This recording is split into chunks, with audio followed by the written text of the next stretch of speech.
Okay, what's your name and where are you from? My name's Tessa Marquis. I'm originally from San Francisco, California. Then I lived in New York. Now I live in Connecticut, and I'm currently in the bar of the Hotel St. Marie on Toulouse Street. St. Marie. One problem was that you only could find people if they registered at a Red Cross center. Okay, so that's what you were trying to do, is you were trying to find out what happened to all these people that you know. Right, because we've been coming here for so long, the people in the restaurants, people in the hotels, and there's also something about the culture here, which is sometimes you don't know people's names. You know them for 15 years and you call them Babe. honey, baby. Yeah. Cher, little darling, girl, sweetie. little girl. Yeah. And so you don't know their last names. You don't know where they live. Them. Yeah. And it's odd to not know someone's last name, but to feel so connected, because every year we talk about what's happening in our families, what's happening in our businesses, and what's happening with the city, because the city's always changing. It's not really a stagnant bead-throwing place. And we also try to avoid all the bead-throwing and nonsense. That's usually people from out of town. Yeah. The real people that live here are very hearty, resilient, down to earth. I've really seen the resilience. Beautiful, beautiful people with open hearts who they may have more exposure to drunks than the rest of us do in our daily life, but they themselves are not drunks or misfits or anything like that. And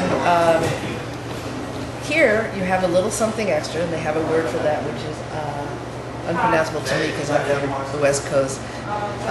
We'll get someone to pronounce it. But there's a little something extra. And the little something extra is it's wonderful architecture. It's beautiful presentation of things. The food is extraordinary. Yeah. But in Connecticut, there's a woman who works at the Milford Bank who, this is Milford, Connecticut, not Massachusetts, and her mother-in-law was here, and she and her husband flew to Atlanta. That's as far as the plane would go. Then they rented a car and they drove it till it broke. We got to Houston, and she went into the first church she saw, and as she got down to pray, her cell phone went off. It was her mother-in-law, and they found her and they brought her back to Milford. And so the woman lost her job. She got her pink slip while she was in Connecticut. Yeah. The business was gone. The house was gone. Her collections of memorabilia were gone. Everything was gone. So every day was like a fresh slap in the face. Yeah. That this was happening here. Yeah, it really wasn't just that the storm came and then the flood came and then the power didn't come back. It was everything that happened afterwards. These people were just thrown into the air. Like you mentioned the New Orleans diaspora. That still exists today. It's awful. It's pretty bad. I think that people don't really realize how many people are affected by this. There's one side which is, this is like after World War II where everyone is just thrown to the winds. Yeah.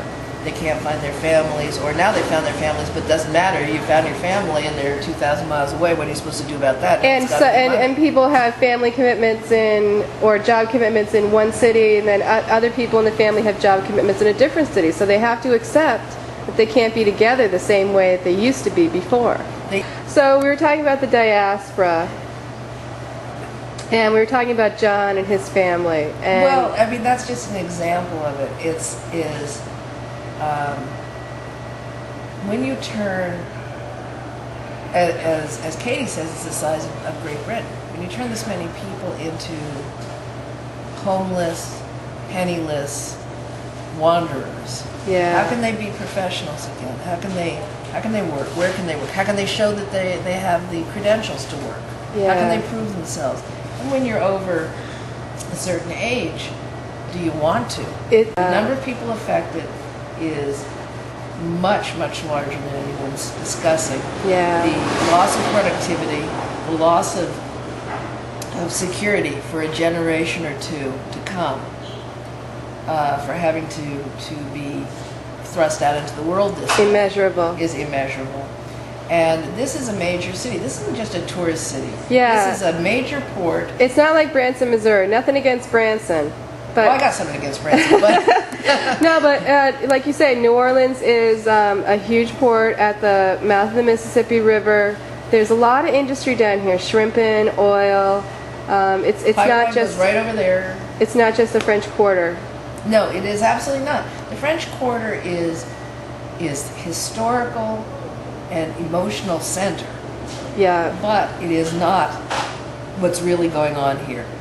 The point is, there's got to be affordable housing. Yeah. There's got to be schools and hospitals. Yeah, that's something that we've been walking around talking to people about, how the sharks have come in and really jacked up the rents. And sometimes it's not always the sharks. Sometimes it's the survival of the person who owns the building. Okay, they still have to pay right, the taxes. Right, because they're getting pressure to raise their rents from other providers, like people who are jacking up their insurance premiums, the tax assessments, or their mortgage. And they have to, and maybe they live out of town, or maybe they don't. They have to hold on to their properties. Yeah. So it was hard not to. It's hard for everybody not to be bitter. Yeah. It is not just a racist thing against colored folk in the South. It is the destruction of the middle class. And how can we profit from this?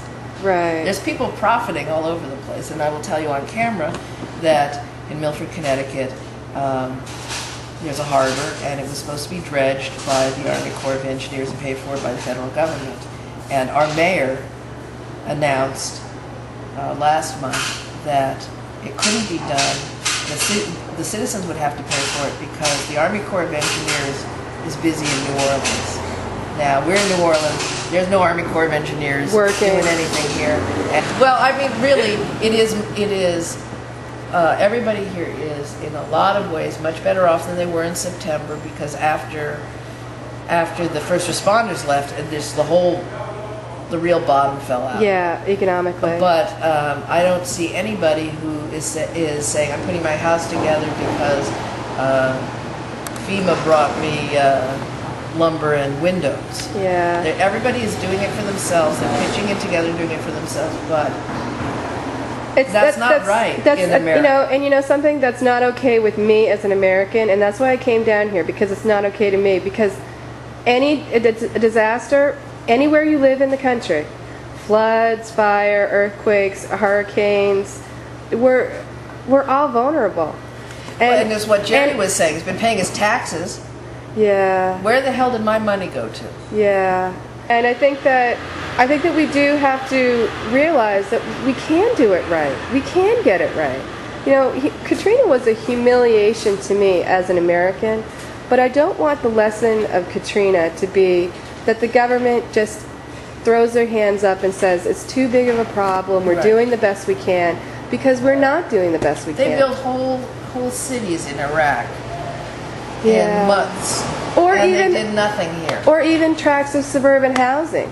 Today, they can build, 150 houses in 3 to 6 months with the infrastructure, with the plumbing, the electricity. Where are the priorities? It's easy to make an excuse why you can't put that trailer on that piece of property, but it's a useless excuse if you have people who have nowhere to live.